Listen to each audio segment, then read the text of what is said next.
The founder of Arcane Studios has something to say about Game Pass. Now,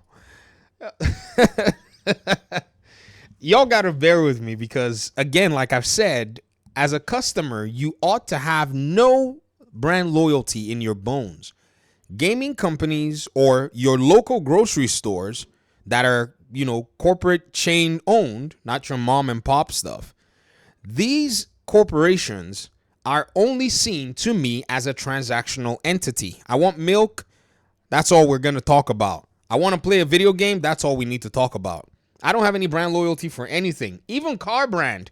I couldn't be bothered. Do you have a quality vehicle? Is it going to suit my needs? Sure. Let's have a conversation.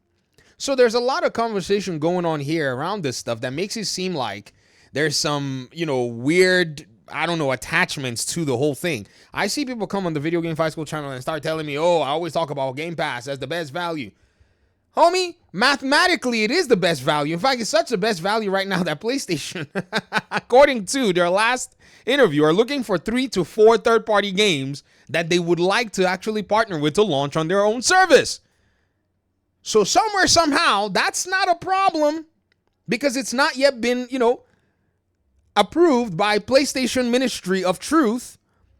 So, herefore, let us all now raise our heads and raise our hands and wail and cry that, according to Arcane founder, Game Pass is unsustainable and damages the industry. Come on now, do it with me. Everybody raise your hand, wave your head back and go, Game Pass is unsustainable to the industry. Do it so that now, the moment we're done talking about it and people get a bad perception of Game Pass, when PlayStation finally gets its 3 to 4 games that it's looking for to go ahead and get on its own service to launch, then at that point, it'll be good because PlayStation is doing something else. Look at what Ralph Colantonio says. The founder of Dishonored and Prey Game Studio, Arcane, says that Xbox Game Pass is unsustainable and actively damages the industry. How? Raphael?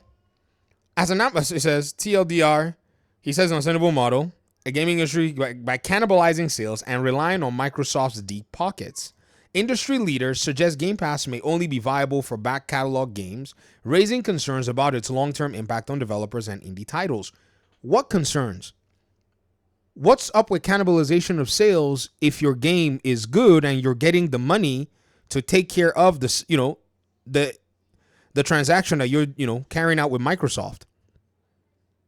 I'm just curious. This person says more game developers, and this is Derek Strickland, are starting to speak out against Microsoft's high-margin Xbox Game Pass service. High margin? Are they saying it's making money? And specifically how the subscription has affected the industry at large. The service, which can impact sales through a replacive cannibalization effect. Hold on. Are you meaning to tell me that this Game Pass subscription service, it takes money from you and doesn't give you anything in return? Or could it be that you actually are, as a developer, secured in terms of how you make money so that Xbox gets the benefit of having your game on a subscription service while you can then go ahead and then sell the game on other platforms? And the developers at Power World and others who have actually experienced Game Pass have said that it was a good experience for them. While the maker of Journey to the Savage Planet, talking about it in a bad light, has now returned the first game to Game Pass again. But he took the bag. He willingly knew when he signed that deal. What happened? What changed? Did he shortchange himself? Did he maybe pick a deal that was probably out of desperation and now he's basically biting his nails and going, well, maybe I should have thought about it better? Is that what's going on? Or did he see somebody else's paycheck and he's a little sour? There are many things I could, interpolate in there, but again, just as these people are saying it can impact game sales without giving us any negative effect, I can throw all that nonsense out there that I just did. Did you just hear me just basically accuse random people of stuff I don't know? Yeah, you can equate that to this nonsense that's being done here. It's seen as a collective form of subsidization through Microsoft's large coffers. Okay, and PlayStation doing the same thing. Is coffers the Is that the measure of it being good or bad? In short, the business model sees Microsoft funding new projects with multi-year deals that could turn out to be risky bets and not deliver proper return on investment. Whose problem is that? My problem as the customer? Or is that Microsoft's problem as the investor and the developer's problem as the entity that did not deliver on the investment that they promised to deliver had they gotten the funds ahead of time? While Xbox Gaming CEO Phil Spencer has said many times that Game Pass is profitable, I think we're mixing things up. But it's okay, it's a different conversation. Developers are saying that Game Pass causes active harm to the industry. Why? Because someone else is getting a bag? I'd say exclusivity causes way more harm than Game Pass because it's simple. When you take your Game Pass bag, you can still go sell your game everywhere else. You can market your game everywhere else. You are literally free to do as you please in terms of selling that game for the 1, maybe 2 years that it stays on Game Pass. But somewhere, somehow, I'm going to have to sit here and read this article again. And I'm not saying Derek Strickland, is doing this, but these industry veterans saying this stuff are very shocking in the way that they're actually saying this like they don't even know what business is, or that if Game Pass existed in the days of Dishonored 2, these folk would not have jumped on it. Colantonio is saying Game Pass can only really favorably exist in the industry if it focuses on back catalog games. This is the second time that a major industry figure has spoken out against Xbox Game Pass in recent weeks. Alex Hutchinson, the creative director of indie game Revenge of the Savage Planet, recently said that Game Pass could harm indie titles long run. Alex probably is no longer happy with the deal that he may have signed. Below, we have a quick transcript of the exchange between Arcane Rafael Colantonio and Laren's director of publishing, Michael Dowse, in the topic of Game Pass. Both developers are well respected in the video game industry. Okay. Okay, this guy said, I think Game Pass is an unsustainable model that has been increasingly damaging the industry for a decade, subsidized by Microsoft's infinite money. Okay, how, Rafael? But at some point, reality has to hit. Just tell us how it's been affecting the industry for a decade. And he said, I don't think. So you think and don't think, but give us a little bit of concrete, material evidence. Game Pass can coexist with other models. They'll either kill everyone else or give up. So how is it unsustainable? And how has it been damaging the industry for a decade? Then Michael Dow's Baldur's Gate 3 Larian guy says, what happens when all that money runs out? Okay. But how has it been damaging the industry, though? And okay, what happens when all the money runs out? Great. The money's run out. Everybody go back to making your games as you were before. Go find your funding from somewhere else. What is this? Is the most vocal concern in my network. Oh, your network of whom? And one of the main economic reasons people I know haven't shifted to its business model, the infinite money thing never made any sense. Who says there's infinite money?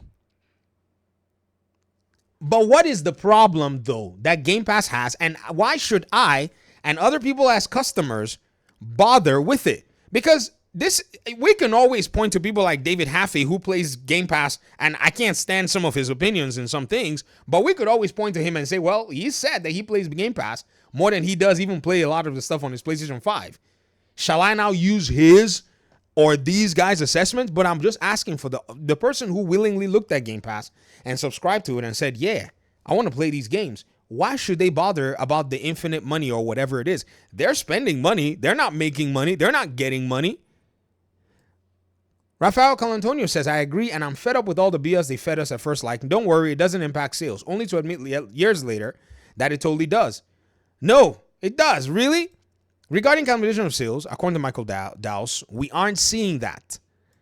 The economics never made sense, but at the same time, I do recognize that for smaller teams with new or riskier IP, it helped de-risk. Much prefer Sony's lifecycle management strategy. Then he says, yeah, the only way Game Pass can coexist without hurting everyone is for the back catalog. And he said exactly. Michael Dowse and Raphael, I hope you guys are aware that PlayStation is looking for games from third-party developers. We're not talking about lifecycle management. No.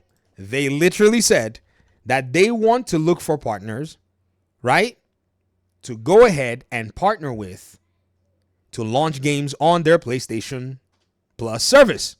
So I'm asking now to Michael Dowse, what is this strategy of PlayStation saying our strategy of finding 4 or 5 independent day and date titles and using that to complement our strategy of bringing games when they're 12 to 18 months old or older? That balance is working for us really well across the platform, Maguire said. So PlayStation wants to bring 4 to 5 indie games day one, but they won't put their own games on there. So Microsoft wants to basically tell you, do as I say, not as I do. Whereas Xbox is saying, this is what we do as we do. And these folk are butthurt about it. And Derek Strickland, you said these are respected people in the industry. Okay. Maybe you have, maybe there's something I'm missing. I don't know. I really don't know. Perhaps I'm the you know what? I'm a disrespectful idiot. Slap myself. How dare you not respect these industry veterans, VG? Smack me. Smack. I'm just beating myself now. Give me a wham, bam. How dare you not respect these industry veterans? What is wrong with you, VG? Yeah, but bow. All right, I'll see you guys later. I'm getting a beating from me for being disrespectful, for not, bam.